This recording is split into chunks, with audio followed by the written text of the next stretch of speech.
স্ত্রীকে কখনো মা বাপ সন্তান সন্ততির সামনে কোনো ভুল ত্রুটি হলে শাসন করবেন না। একা নিয়ে বুকে জড়িয়ে ধরে তার সমস্ত নেক কাজের স্বীকৃতি দিয়ে তারপরে বলবো যে এরকম একটা বিষয় আমি দুঃখ পাই নাই, তবে আমি চাই যে এটা তুমি কারেকশন করে নাও এবং আমি আল্লাহর দরবারে তোমার জন্য দোয়া করব। মাথায় হাত রেখে একটু দোয়া করে দেন। এর চাইতে বড় আর কোনো শাসন হয় না। কিন্তু আপনি যদি মাকে খুশি করতে গিয়ে মায়ের সামনে তাকে ধমক দেন, তার ব্যক্তিত্বের উপর আপনি তীর ছুঁড়েছেন, আঘাত দিয়েছেন, সে ফুঁসে উঠবে। সে বলবে সব উজাড় করে তোমার এই সংসারে দিলাম, আজকে তুমিই না আমাকে এইভাবে বেইজ্জত করলে। সে মানুষ তো, তার মানবিক রিয়াকশন হবে। কাজ করবো না আমরা কেউ।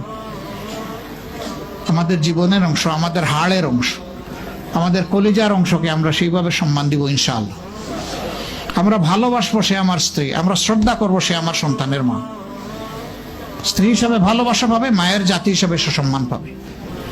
এই দুইটা ব্যালেন্স করে যদি আমরা চলি, গড় হবে জান্নাতের টুকরা ইনশাআল্লাহ।